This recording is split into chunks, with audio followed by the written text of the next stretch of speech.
La parole est à Monsieur Gérard Cherpion pour 15 minutes.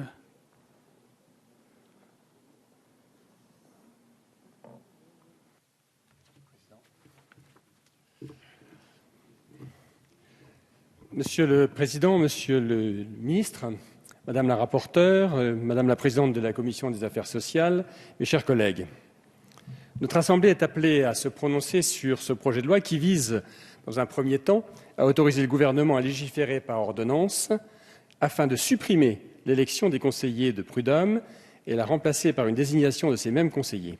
Dans un second temps, il vise à proroger le mandat des conseillers prud'hommes actuels de 2 années supplémentaires. Lors de notre discussion en commission, j'ai émis un certain nombre de réserves qui ont amené notre groupe UMP à s'abstenir. Après avoir rencontré de façon bilatérale la totalité des organisations syndicales et patronales représentatives, à l'exception d'une, et y compris le hors-champ, mes réserves ne se sont pas estompées, bien au contraire, elles se sont accentuées. Partons d'un constat partagé par tous. La situation actuelle des tribunaux prud'homaux est particulièrement difficile pour 3 raisons principales. La chute du taux de participation à l'élection, l'augmentation des délais de jugement et les manques de personnel et de moyens financiers. De nombreux rapports ont été rédigés afin de répondre à ces différentes questions, et ceux dès 2010, ce n'est donc pas un sujet nouveau. C'est pour cette raison que je m'étonne du calendrier législatif de ce projet de loi.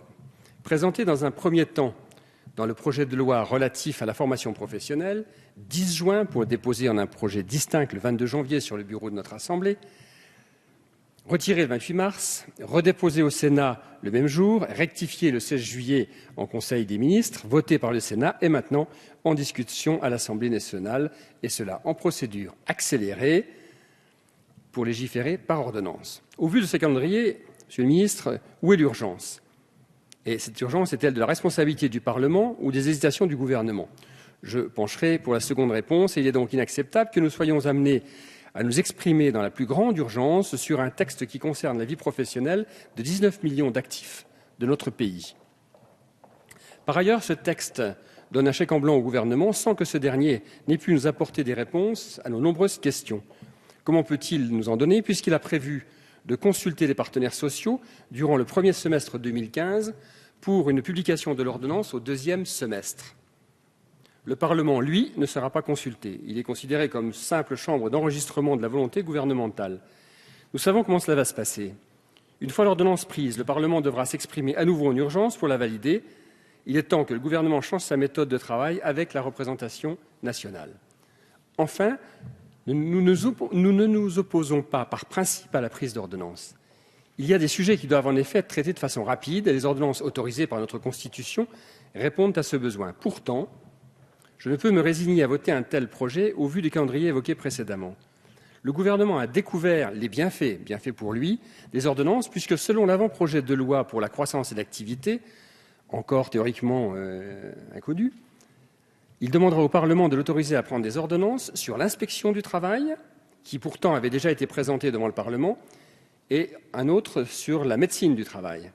Nous traitons ces sujets en temps et en heure lors de la présentation de ce texte devant l'Assemblée, mais je m'étonne de cette nouvelle méthode qui consiste à écarter le Parlement. Je regrette également que le sujet des prud'hommes ne soit pas étudié en un seul texte. Nous sommes amenés à voter maintenant cette autorisation d'ordonnance sur la désignation des conseillers prud'hommes, afin que le gouvernement puisse consulter les partenaires sociaux sur l'écriture de celle-ci durant le premier semestre 2015, comme je l'ai déjà évoqué. Pourtant, dans le même temps, le Parlement discutera du projet de loi dit Macron, qui traitera des questions de fond liées aux prud'hommes. Ces 2 discussions vont se superposer, éventuellement même se contrarier. Cette réforme aurait dû être présentée en une fois, globalement, et ce, devant le Parlement, après négociation avec les partenaires sociaux. Ainsi, ce que vous m'avez reproché il y a quelque temps, Monsieur le Ministre, la loi Larcher et l'article L1 du Code du travail auraient été respectés. La constitutionnalité de ce projet de loi me semble également mise en cause. Afin d'écarter ce risque, les différents rapporteurs et le gouvernement, et à l'instant notre collègue Issindou, évoquent la décision du 3 décembre 2010 du Conseil constitutionnel sur les tribunaux des affaires de sécurité sociale, le TAS, qui valide en effet la désignation de leurs assesseurs. La question des prud'hommes est bien différente de la décision précitée. Dans le cas des TAS, il s'agit d'assesseurs, le tribunal étant présidé par un juge professionnel. Les conseillers prud'hommes sont pour leur part des juges à part entière. Ainsi, la décision du 14 décembre 1982 du Conseil constitutionnel précise que la désignation ne peut être prévue pour l'exercice de droits politiques ni pour la désignation des juges. À ce titre, l'article 1 du projet de loi qui nous est soumis me semble anticonstitutionnel. Par ailleurs, dans une décision du 20 février 2003, le Conseil constitutionnel a consacré les exigences d'indépendance et d'impartialité du juge comme principe constitutionnel, puisque, découlant de l'article 16 de la Déclaration des droits de l'homme et du citoyen de 1789, le projet présenté aujourd'hui remet en cause ce principe. En effet, la désignation des juges par les organisations syndicales et patronales est contraire à l'indépendance des juges. Ainsi, un juge ne pourra être reconduit que par son organisation syndicale. Et si une organisation, qu'elle soit salariale ou patronale, considère que le juge ne rend pas de décision favorable à son corps électoral, elle pourra refuser de le désigner au renouvellement suivant. Le juge subira alors une pression de la part de son syndicat, ce qui est incompatible avec son indépendance.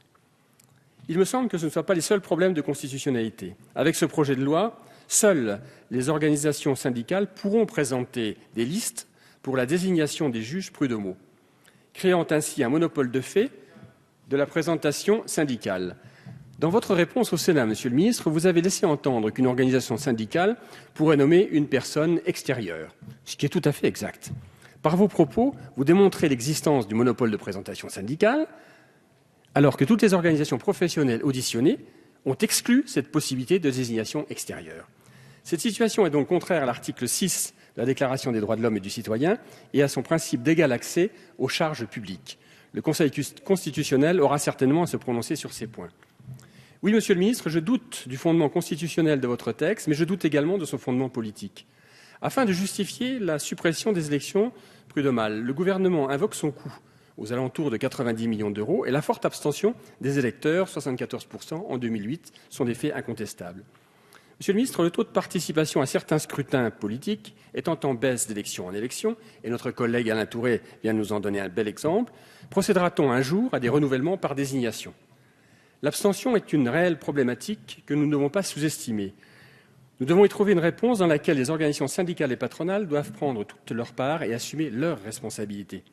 Pour avoir rencontré les organisations syndicales, je peux affirmer que la majorité d'entre elles souhaitent d'ailleurs maintenir le système d'élection. L'argument principal pour le maintien de cette élection est la légitimité des juges prud'hommes. Je suis étonné lorsque je lis la première phrase du rapport de Madame la rapporteure, et je la cite, « Renforcer la légitimité démocratique des conseils de prud'hommes, tel est l'objectif du présent projet de loi. » En quoi supprimer des élections en les remplaçant par une désignation par des syndicats, certes représentatifs, mais dont le taux d'adhésion est faible, rend les juges prud'hommes plus légitimes et surtout rend l'élection plus démocratique. Des propositions ont été faites pour améliorer le taux de participation, l'installation de bureaux de vote dans les grandes entreprises, la départementalisation de certaines listes ou de certaines sections, etc. Le vote par Internet également, et rien n'y fait, vous l'avez dit, et je suis tout à fait d'accord avec vous. Mais nous aurions également pu réfléchir au mode de scrutin des élections prud'homales, de sa concordance avec les élections professionnelles qui ont lieu tous les 4 ans. Et j'ai bien entendu d'ailleurs dans votre propos, Monsieur le Ministre, que vous alliez proposer cette concordance. Ceci permettrait certainement une plus grande participation. Tout cela est possible et souhaitable. Pourtant, vous avez choisi l'urgence et les ordonnances. Les condamnations de la France pour non-respect de délais raisonnables, souvent mises en avant pour justifier cette réforme sur la base de l'article 6 alinéa 1 de la Convention de sauvegarde des droits de l'homme et des libertés fondamentales. Pourtant, ces délais sont rarement de la responsabilité des juges prud'homaux. La première raison est le manque de moyens humains et matériels. À l'heure actuelle, les conseils prud'homaux sont déficitaires de plus de 200 greffiers qui ont souvent été transférés des conseils vers les tribunaux civils. Sans greffiers, les séances ne peuvent avoir lieu. Le nombre de juges départiteurs est lui aussi trop faible. De plus, lors d'ajout de séances, les disponibilités de salles d'audience sont rares et les audiences ne peuvent se tenir. La seconde raison tient aux parties qui souvent ne se présentent pas avec toutes les pièces, voire ne se présentent pas aux audiences. Cela entraîne de fait le report des jugements. J'ai cru voir dans la loi Macron un certain nombre d'apports qui vont dans ce sens. Avec le projet actuel, vous supprimez la légitimité du juge, non seulement parce qu'il ne sera plus élu, mais aussi parce que sa base électorale se rétracte. Jusqu'à maintenant, les juges prud'hommes, côté salarial, étaient élus par un collège de 19 millions d'électeurs représentant tous les actifs, y compris les demandeurs d'emploi. Même si le taux d'inscription sur liste électorale des demandeurs d'emploi était faible, Ils en avaient la possibilité. Si cette loi est votée, seuls les salariés seront pris en compte comme base électorale à travers leur voix pour les syndicats salariaux, ce qui exclut de la base électorale près de 5 millions de personnes. L'argument selon lequel les résultats aux élections prud'homales pourraient être différents des résultats d'audience et donc créer des contestations entre les syndicats ne me paraît par ailleurs pas fondé. Les partis politiques, par exemple, obtiennent des scores différents en fonction de chaque élection et du moment. Certains partis peuvent être considérés à certaines périodes comme étant le premier parti de France, et puis à d'autres périodes, un peu s'effondrer. Cela n'obère pas le fonctionnement de notre démocratie, et il en est de même pour la démocratie sociale. Enfin, en ce qui concerne la répartition des sièges, et donc la mesure d'audience, comment sera-t-elle calculée? Sur quel périmètre? Sera-t-il possible de le faire au plus près du terrain, au niveau d'un bassin d'emploi, d'une cour d'appel, d'un département, d'une région? La logique voudrait une mesure d'audience et donc une répartition des sièges au plus proche du terrain, par exemple le département. Pourtant, la plupart des départements vont être supprimés dans quelques années. La région, mais quelle région? Celle qui vient d'être adoptée, et à ce moment-là, on a des domaines qui sont beaucoup trop larges, et ça n'aura plus beaucoup de sens. Un problème supplémentaire se pose sur la comptabilisation des votes aux élections professionnelles et la mesure de l'audience. Ainsi, dans certains groupes nationaux, les votes des salariés sont remontés au niveau du siège. Ainsi, le vote d'un salarié travaillant dans un groupe alimentaire en région Lorraine sera comptabilisé dans la région du siège de l'entreprise, parfois Saint-Étienne, pour citer un exemple, ou dans le Nord, pour certains grands groupes, en particulier dans le domaine alimentaire. En ce qui concerne la formation, toutes les organisations syndicales et patronales sont pour une meilleure formation des conseillers prud'hommes. Mais toutes sont contre la proposition actuelle parce que le terme formation initiale n'a pas vraiment de sens dans cette situation, ce qui n'est pas forcément fondamental, on peut se modifier. En revanche, un tronc commun de formation des salariés et employeurs est souhaité, et vous l'avez souligné. Enfin, ils redoutent la formation à l'École nationale de la magistrature, l'ENM. Malgré toutes les qualités des formations dispensées par l'ENM, et malgré les bonnes intentions du gouvernement d'en faire bénéficier les conseillers prud'hommes, ce qui est tout à fait louable, je crains que cette grande institution n'ait pas les moyens, tant humains que matériels, pour former les 14 500 juges prud'homaux. Enfin, les juges prud'hommes, qu'ils soient salariés ou employeurs, auront-ils la possibilité de s'absenter de leur entreprise pour suivre une telle formation? Nous assistons dans le même temps à une professionnalisation et une judiciarisation de la justice prud'homale. Les juges seront bientôt soumis à un code de déontologie, ce qui est justifié, et ils seront formés à l'École nationale de la magistrature. Et c'est le ministère de la Justice qui présente le prochain texte du gouvernement sur la prud'homie dans la loi dite Macron. Or, tous les partenaires sociaux se sont dit attachés au caractère paritaire, et vous l'avez rappelé, Monsieur le ministre, du Conseil des prud'hommes issu de l'entreprise pour les acteurs de l'entreprise. Les comparaisons avec les tribunaux des affaires de sécurité sociale, tâche que j'ai déjà évoquée, nous laissent penser que le gouvernement s'engage dans la voie de l'échevinage. Pouvez-vous, Monsieur le ministre, nous indiquer les intentions réelles du gouvernement? Le caractère unique des prud'hommes, vous l'avez dit, c'est une organisation singulière, ça a été votre première phrase de votre propos. Sera-t-il ou non modifié et restera-t-il sous la responsabilité du ministère du Travail? Ou sera-t-il du ressort du ministère de la Justice? Enfin, l'article 2 de ce projet de loi prévoit un nouveau report de l'élection des conseillers prud'hommes. Ce report était nécessaire en l'absence de décision prise depuis 2 ans.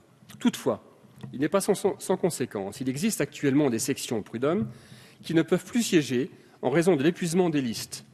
Certains renouvellements dans la liste ne peuvent se faire car, en cas de vacances et en l'absence du suivant de liste, il est impossible de désigner le membre de la liste suivant, puisque la démission du précédent est nécessaire et obligatoire. De même, certains juges doivent exercer leurs responsabilités dans d'autres sections que celles dans lesquelles ils ont été élus. Je rappelle que les juges prud'hommes sont actuellement élus pour 5 ans, sont en place depuis 2008, déjà reconduits en 2013 pour 2 ans et une nouvelle fois prorogés jusqu'en 2017. Il aurait été nécessaire de prévoir un système de renouvellement partiel. D'ailleurs, là aussi, il peut y avoir un problème lié de constitutionnalité. Monsieur le ministre, si nous ne remettons pas en cause le principe même de la réforme, la méthode et les moyens utilisés tant sur le fond que sur la forme, nous amènerons à voter contre ce texte. Je vous remercie. Merci.